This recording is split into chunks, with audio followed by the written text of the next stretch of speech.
Welcome to another episode of Remotely Serious. This is a bit of a time travel episode. I actually recorded this episode with our guest, Damon Dominique, back in January of 2023. And we didn't actually launch the podcast until now. You're probably hearing this you could be hearing this anytime in the future, but we're launching this in June, July of 2023. So we make reference to Damon's book, You Are a Global Citizen, which was published in January of 2023, but we talk about it like it's imminently being published. I just wanted to let you know that's because it is a time travel episode. We are publishing this a little while after it was recorded. So with that little administrative note, let's jump in.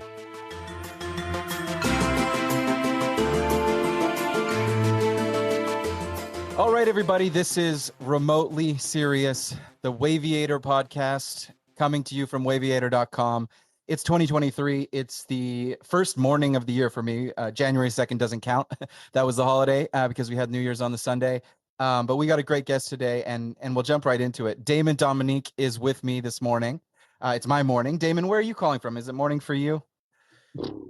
No, it is nighttime here. I'm in Paris. Oh, well, we're straddling time zones. It's actually quite apropos of the concepts we're talking about. I've been, this is one of the early episodes, so I might as well introduce it a little bit before we jump right into our guest. But, we're tackling things that are important to digital nomads, remote workers, and really just anyone that's interested in sort of the future of travel, the future of work, the future of how we live. And so it's great for us to have Damon Dominique, who's releasing a new book. And maybe we'll start there. So I don't like to do, there's this movie Walk Hard where the joke is they say it's like this parody of musical biopics, and they say, oh, Dewey Cox needs to talk about his entire life before he goes on stage. And it's just kind of parodying, that first 10 minutes of the podcast where you go through a biography. I like to get to that, but I also like to jump right in. So I'm just going to ask you, it looks like you're going to my favorite bookstore and probably a lot of people's favorite bookstore in New York this month, The Strand, to talk about You Are a Global Citizen. So maybe we'll start there. When you show up at the Strand, and you can confirm if that's actually true, what are you going to talk about? What's the session going to look like, and what's the book about? First off, I'll probably cry because that is such a cool thing. Like, I'm right there with you. The Strand is the moment. It is the bookstore to be at. So it's quite an honor to just be there in itself.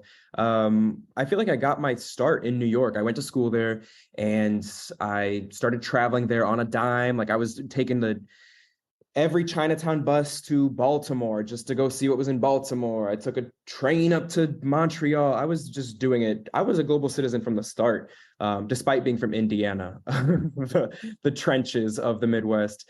What brought you to New York in the first place?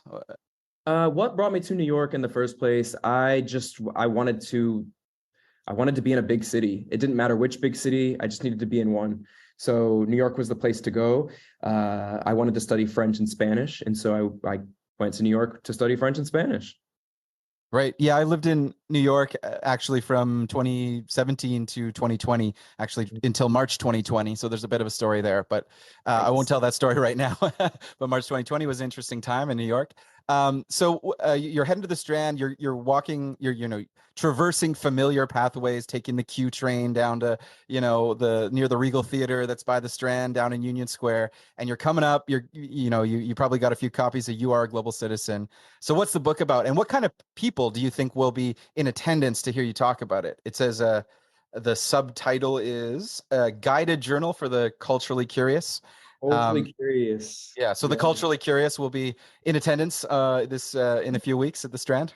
I hope so. Gosh, you're good at this. I'm surprised you haven't done this podcast earlier. We're doing a batch. This is season 1, but who cares about seasons? We'll just keep doing it every week. But yeah, you're one of the first. So love the feedback. I'm honored. This is going to be so successful. Good job. Yes, I'm hoping the culturally curious will be in attendance. We sold out, which is I just can't believe that.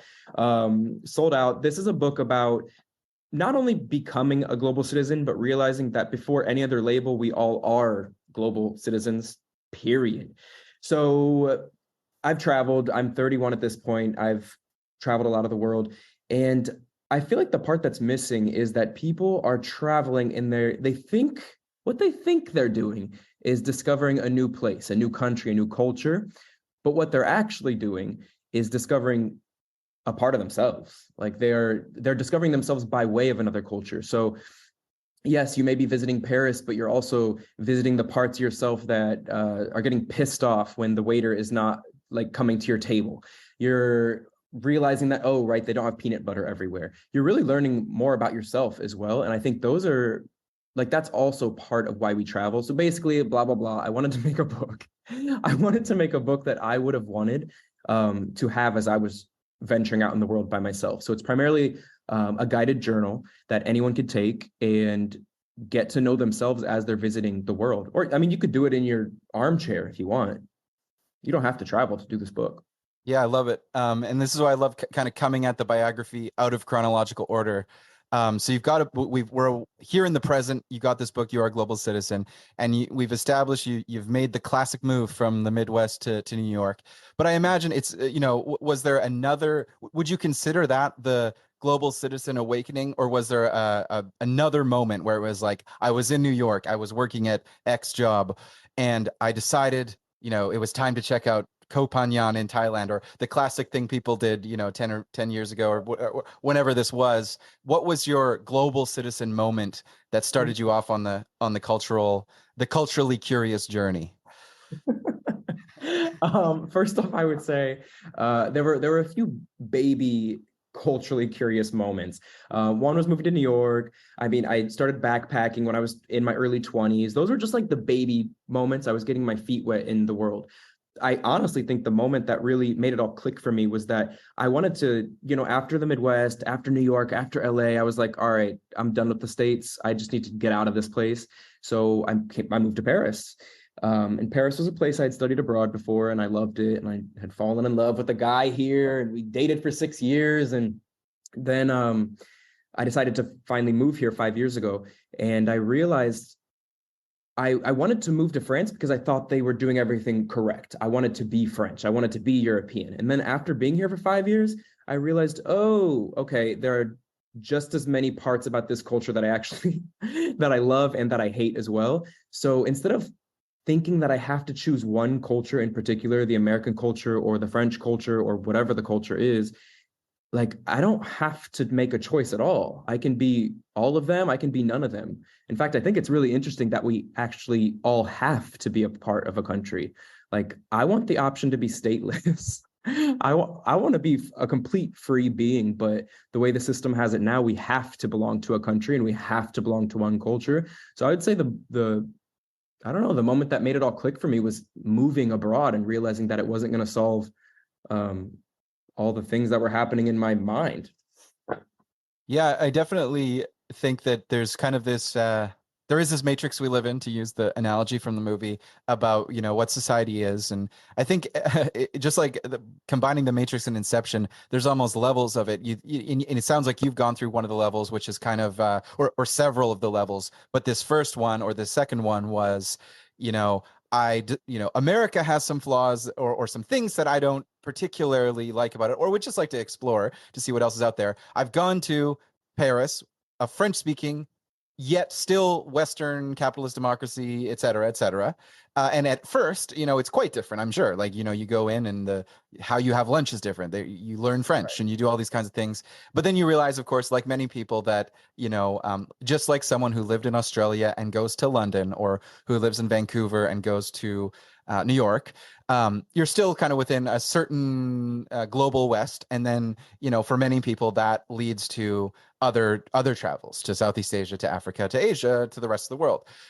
So it sounds like there's a couple things going on, which is one, learning about different cultures, and then you're saying, how it reflects back on you and how you learn about a piece of yourself, but also kind of like a growing awareness about the state and being stateless. And I certainly am now encountering more of the movement towards the future of with crypto. I don't even want to really get into crypto, but with new forms of governance, with new thinkers, that there might be something that it's in the last 300 or 400 years since we replaced all the kings and queens with democracies. There hasn't been that much change in how we do states and nations, and there might be something there on the horizon. So across culture, travel, travel tips, thinking about politics and political philosophy, what is the focus of You Are a Global Citizen? Which parts of the beast do you break off and share with people in your book? Oh wow. Well, I think you're right on the spot. Here's the thing. I'm living in France. I like forget English. It's right on the spot, right on the dollar, right on the honey. Yeah, Like what's the yeah, expression? right on the money. Yeah, Right on the money. There we go. Euros, right on the exactement. right on the money with that. First off, I love The Matrix. It's the movie that got me into philosophy and just deeper ways of thinking about reality and existence. I just love that stuff. So I tried taking that and putting it in my book and, as user-friendly English as possible. My book is broken down into, something like 15 to 18 chapters. I forget what actually made it in the final cut, but it's broken down. I basically broke down existence as it is. So each chapter tackles a part of the human existence. We have education, we have politics, we have taboos and morals, we have sexuality, really all the aspects of the human experience. And I first open each chapter up with a chapter anecdote about a travel experience I've had and why it relates to that specific respective chapter. But then I go deeper into questions that might get you thinking about that I don't know, chapter. Do you have a sense, like with all of these sections that you've mentioned in your book, including, norms, morals, kind of culture, all that kind of stuff? Do you have in creating this, did you get a sense of your whether it's idealized or proposed kind of view of the world, or the new traveler, let's say in the year 2030? Is there sort of a future you can envision where some of the things holding us back, quote unquote, are removed? And are you optimistic or pessimistic about this? Because, and I can just share a quick anecdote. I'm loosely involved in following along, actually getting more involved with a certain cohort of people with an organization called Plumia that imagines the future of a network state, or a sort of a state for remote workers or digital nomads, or just people who are thinking in new ways. And so there's all kinds of things like, how do you have a new state if you don't have an army? How do you protect it? What about a central bank? All that kind of stuff. So I'm just curious if you're optimistic, ultimately, if you're optimistic or pessimistic about kind of the future we want coming to fruition in a time frame that's like within our lives. Oh yeah, I think no, I'm very optimistic. I think with the increasing technologies and advancements that we are moving towards a future that we can all be excited about. I think it's easy to look at these things like AI and get afraid of them. It's just because we haven't learned too much about them yet. I mean, also, this is not my sector at all. Technology, I've been a YouTuber for 8 years and I still barely know how to use any of this stuff. But I would say, just with the internet in general, we're able to all speak to each other. In fact, I think in my internet, I have a chapter on the internet and media, and I say the internet is the closest thing to a global citizen that we have already in existence. Like, we are all able to access it. It is stateless, well, for the most part, and we can all connect over ideas and, I mean, kind of form our own communities within this virtual digital space, which is not something that we can do in our reality, in our real life. Because in our real life, if I want to go work in, I don't know, Bangladesh, I have to have a visa to go do that. Or if I want to marry somebody from Ireland and I want to live in Ireland, I have to get a visa to do that. So I'm just kind of over this idea. And I think a lot of people are getting, increasingly more and more people are getting frustrated with the idea that we are not as free as we maybe once thought we were. And we're able to learn about other places in the world via the internet and watching people's YouTube videos. And, oh, maybe my life would be better if I go live over in that part of the world. Yeah, I think a lot of people are just getting more and more frustrated with the systems that we have today, crypto being one of them. I mean, people are moving towards crypto instead of having their money tied to one currency. I, for one, I'm just very vocal about, I don't like that literal papers get in the way of me living my true human life. Like, if I want to fall in love with somebody halfway across the world, I should be able to do so without any bureaucratic mess that comes along with it. That's so like anti-human. Like, I feel like I'm positive. I'm very optimistic for the future. I think we're going to tear down a lot of these systems that don't really make much sense anymore. Yeah, me too. I was talking to someone. One of the ways I looked at it was this is in a very narrow context of all of the broad examples you're giving, but in a narrow context, you know, if there's some investor in Mumbai and there's an investor in London, another one sitting in New York, and another one sitting in Canada, and there's some company in France, and they would say, "Hey, we all want to invest. We all want to put $10 million in this company. We're, you know, rich Wall Street type people, Silicon Valley people, you know, London finance people." They could just wire the money, do some docs, and all of a sudden their capital crosses borders. And you know, there's a little bit of there is some paperwork, but you know, they can do it in a week. You know, if it's like some, you know, company that's new and they want to invest all around the world, that happens all the time. But if a worker, you know, a programmer, a graphic designer, any kind of worker wants to say, you know, I would like to work in another country, and instead of taking, you know, $1 million in capital, I'd like to take myself somewhere.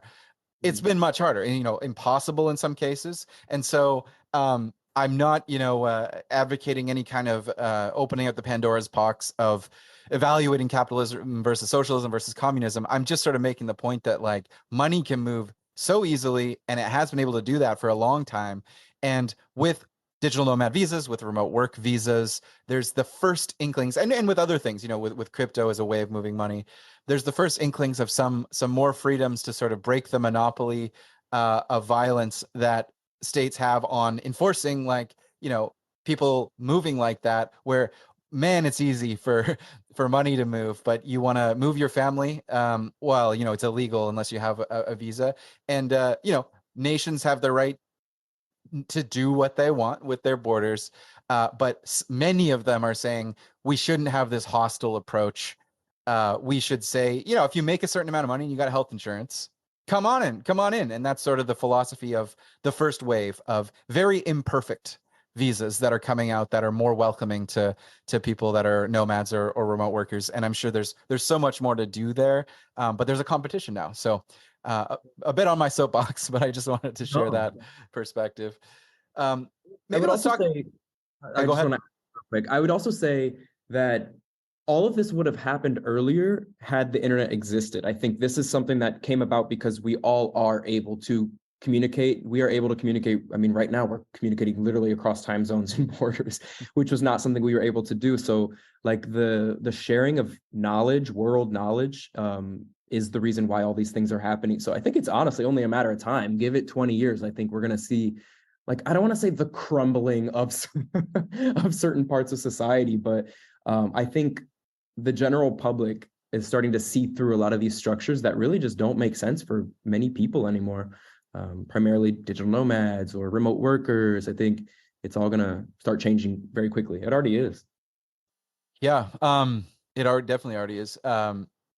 The 2020s are going to see the most change in this area since, I don't know, the French Revolution or something. You know, maybe there's other times when there was a lot of movement on this front, but it really feels like a new century. Maybe just talking a little bit about the YouTuber, the creator aspect of this whole journey for you. Was it in France that you started your first year as a YouTuber, or was it somewhere else? No, no. So I feel like I've lived in many generations of YouTube. I started, well, first off, I was just making videos for fun back in like 2012 when being a YouTuber was not a job. It was something to be made fun of. And then I've been full time since 2015. So we're going on, yeah, like 8, 9 years now. Um, I've definitely seen how the whole industry has changed. I've seen how people now take it more seriously. I see how little kids want to be a YouTuber instead of wanting to be, you know, a doctor, for better or worse. Um, I've definitely seen the shift of just everyone's attitudes towards social media in general. How was the journey through? I'm sure you were talking about things that were, you know, 2015, 16, 17 seems like, even though many of us saw it as like things were really going in terms of global citizen thinking, digital nomad thinking, various types of thinking, it was still pretty early days. How did your journey as a YouTuber evolve through this kind of the 2010s there, and then the COVID years, you know, years, and then now, did you have three distinct eras where it was kind of a certain way, you know, pre-March 2020, and then you had to shift things and you had to shift things again? Or what was that journey like through the events of the first part of this decade? Yeah, I would say number one is relying on any algorithm is just a recipe for disaster. So building an audience that feels loyal to you and your personality and your story is number one. Because yeah, trying to just favor the algorithm is never going to work out in your favor. So back in the day, it used to just be people who traveled. Let me think about this. How do we used to do it back in the day? It's been so long. It's been 8 years. um, I feel like there's been a lot of eras. The first era was you just post 3 times a week, and as long as you were the one posting, you would gain an audience. Then we hit COVID, and everyone was at home, and everyone got more used to being on social media. Everyone kind of became an influencer. So now that strategy of just posting when you want, I don't feel like that works anymore because everyone posts everything. It used to just be that there were people who made a YouTube channel, made an Instagram, and they were the influencers and everyone kind of watched them. Now I feel like everybody's watching everyone. And now post COVID, I feel like we're moving more, and I'm not a fan of this, by the way, we're moving from long form entertainment to more short form, which is, TikTok, YouTube shorts, Instagram reels. I haven't really figured it out. Something I got to figure out soon, but I don't know what the future is going to hold. When people ask me, where do you see yourself in the next few years? It's like, well, I mean, we didn't even know that Netflix would be this huge, like 10 years ago. We didn't know that TikTok and Be Real would be a thing now. So it's hard to even predict. That was like 10 Yeah. answers. Yeah, I'm getting old. And I'm old school in some sense where I, like when I'm at the cinema and I'm looking at a movie and there's one unbroken take for 6 minutes that hovers over a character or follows Ray Liotta into the bar in Goodfellas, and it's 5 minutes and they don't even cut. That's like, oh, that's a chef's kiss to cinema. So I feel I am guilty of being a little bit out of touch with cuts every 2 seconds and the reels and the TikToks. They're super popular. They're very compelling, but it's sort of like against my it's going against some sort of thing in my brain about how cinema works. And I know that TikToks aren't cinema, but I also don't want to. I'm not trying to put them down or anything. It is its own medium in itself. This ability to kind of add subtitles, cut quickly, cut to visuals and all that kind of stuff. It's its own art form, and so I am curious. I do this podcast, got a blog, and I'm sort of in the content marketing world in a sense, maybe a slightly different generation. But I have, I've made TikToks before. I haven't been a TikToker on camera.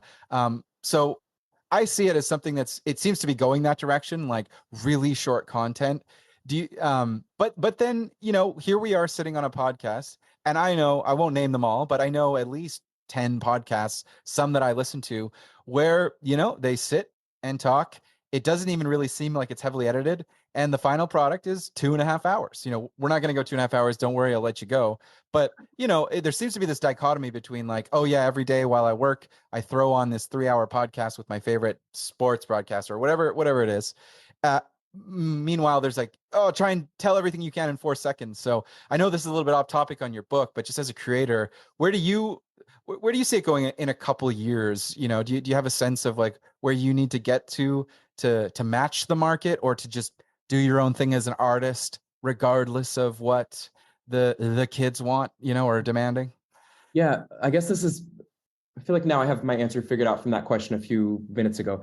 I feel like before you used to be able to just focus on one thing. I could focus on making one YouTube video and then I could enjoy the rest of my trip. I'm a travel vlogger primarily. So I could just make one YouTube video and that was it. Now it's like, okay, you made the travel video, but did you take the picture for Instagram? Did you do the Instagram story? Did you take a TikTok? Did you do oh my God, it's become 10 jobs in one. And how are you seeing if you don't do it, how do you know you're sort of getting penalized for not doing it? What's the sort of thing bubbling to the surface of like, oh, I missed doing that? Is it just follower counts don't go up as quickly, or subscribes? Yeah, there are a million theories with this. I don't think anyone actually knows. And I think anyone who's ever been an influencer or had any sort of following, you just know that it works in waves. Like you have a season where you are the shit, and then you have a season where your views are a little low, and then they'll go back up and then they'll go back down. It's like the stock market. It's so volatile.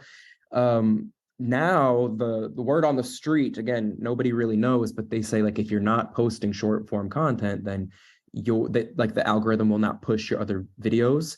Again, Like, I'm sure that that's true for many people. I'm sure it's also not true for others. La la la la la. I know from personal experience that I prefer long form, just like you. I'd much rather listen to a podcast. I'd much rather make a story time video.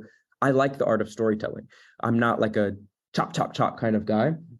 Um, and so it's hard for me to make short form content. I don't really like watching it. So this question of, do I prioritize what like the younger generation seem to want, or do I prioritize what I actually want to watch? And I think I'm moving towards what I want to watch.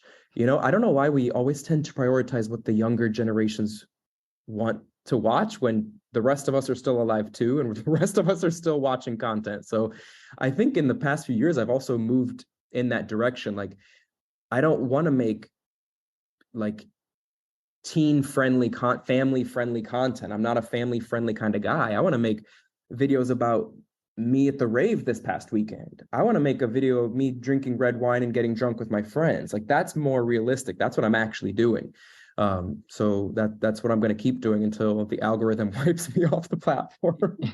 Yeah, the algorithms do tend to kind of flatten out the gonzo journalism, if I can call it that, but just kind of like the real, maybe journalism is the wrong word, but exactly what you're saying. The real edgy, slice of life that isn't necessarily all the titles are SEO friendly, all of the like even the most like insane YouTubers like what's the top, like Mr. Beast, the top one.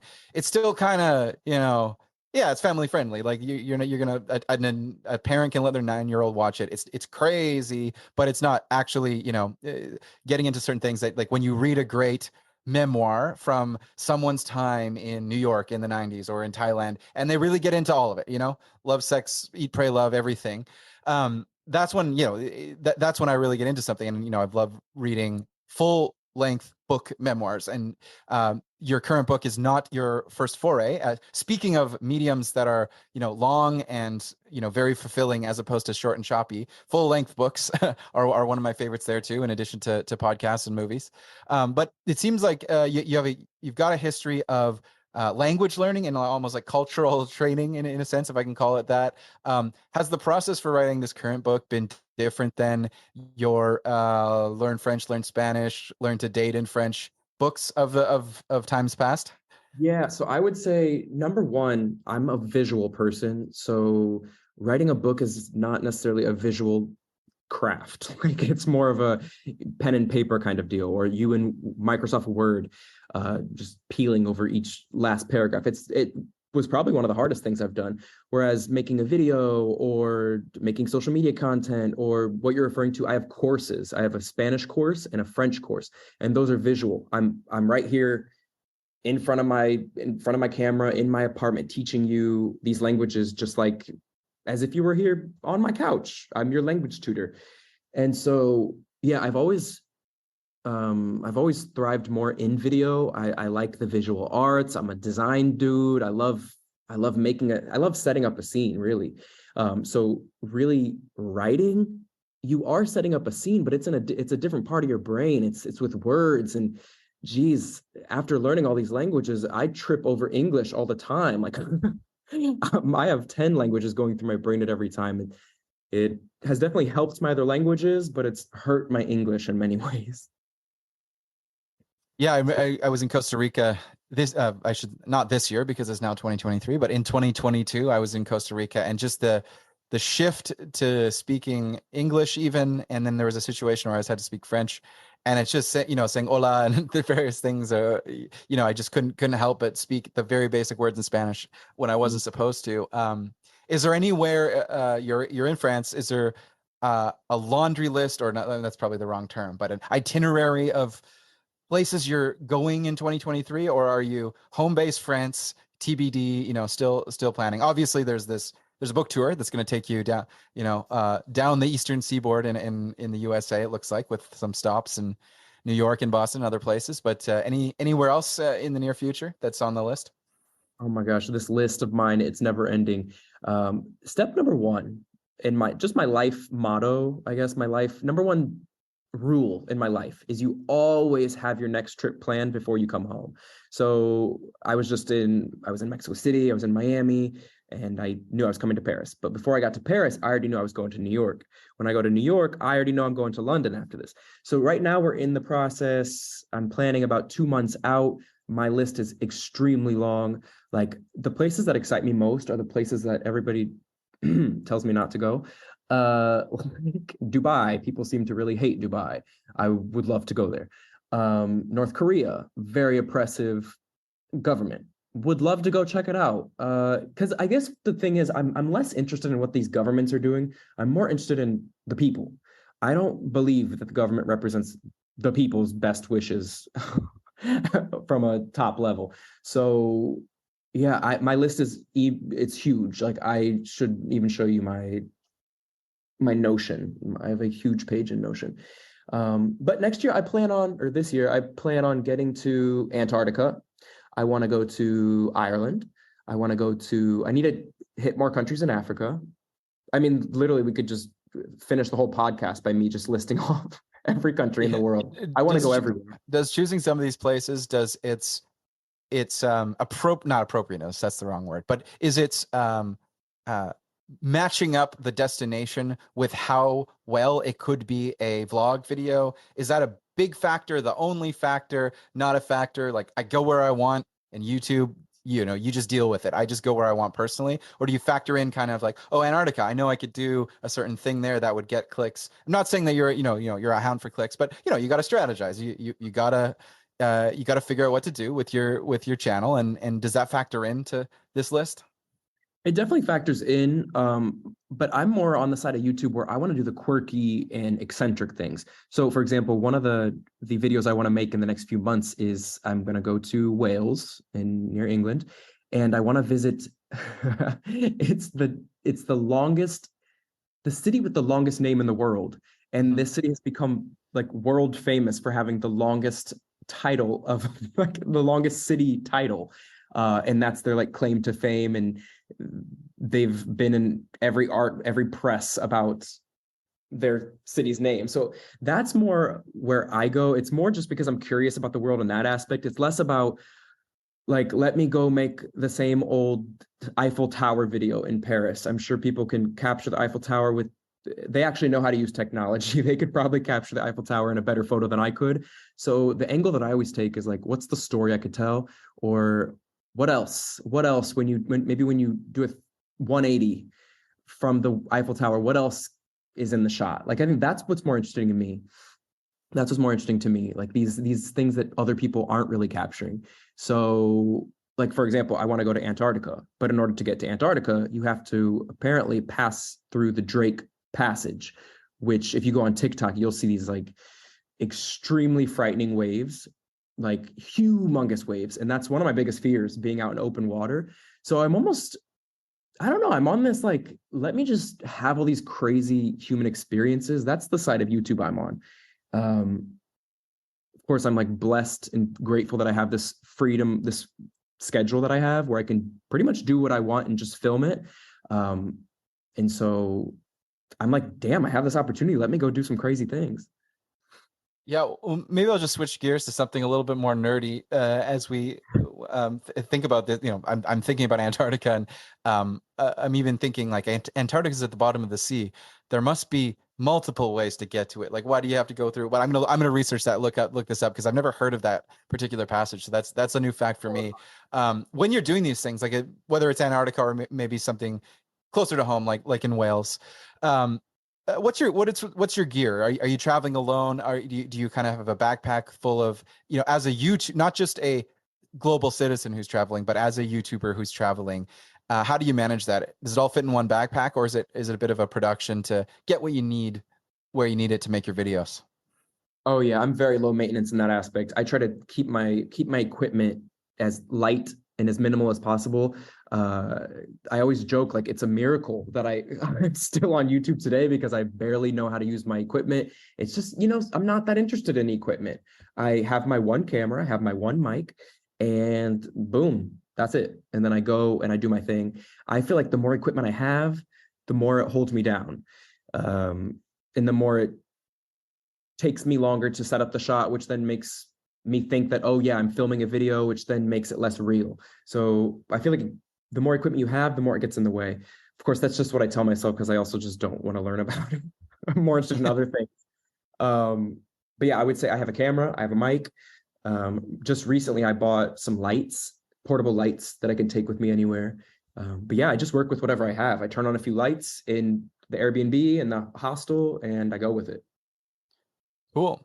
Well, we'll just chat a bit like about the particulars of how people can get your book. But right before we do that, one last question is if you could tell yourself 8 years ago something that you've learned that would have made it easier or is a good piece of advice starting the journey, is there anything you've learned about travel, about gear, about making videos, about what videos work, what ones don't, that you would tell yourself, like one piece of advice for that person starting the journey that would make it different or better or whatever, looking back? Mm, I'm actually very pleased with how my journey has turned out. So it's hard for me to be like, oh, I would have told myself this because I really like where I am. But I think I would say something like, I don't want to say be different. That's such a trite thing to say. It's more like do something different. Mediocrity is boring. Like just keep staying on like stop trying to do what everyone else is doing.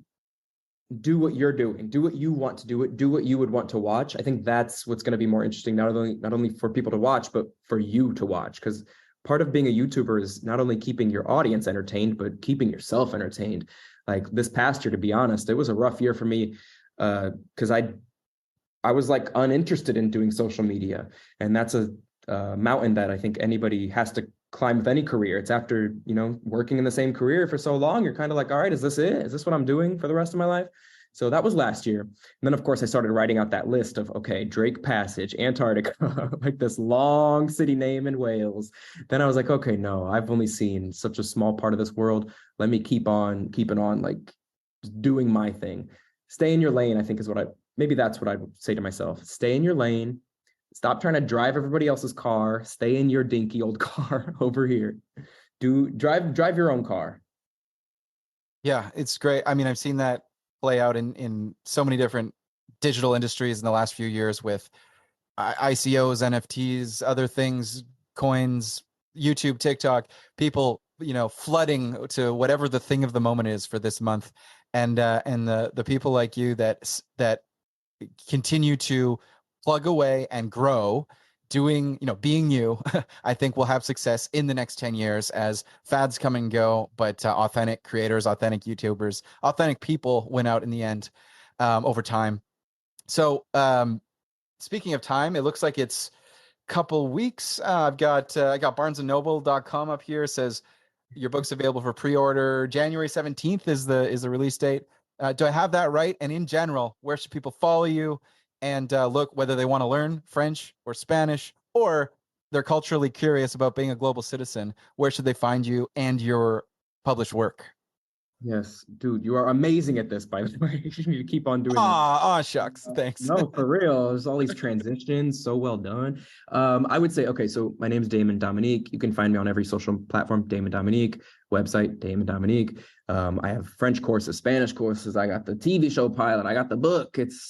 I call it my spider web, and we all have our own spider web. It's just kind of like all the things that you've done that represent who you are today and all the things you want to do. That's your spider web. So this is my spider web. Thank you for having me on this podcast. These webs are growing on the internet, on the interwebs. Yeah, no, thanks for joining, and special shout out to your team who was very professional at getting this done on really quick, short notice while I was on my holiday weekend. So really appreciate that and the communication there. So all around, it's been a pleasure. I think we'll call it there. Damon Dominique will put information that I'll follow up on and get into the show notes, and you can follow it, follow Damon from there, subscribe from there, and maybe even pre-order a book from there. So we'll see you next time. Thanks everyone for listening.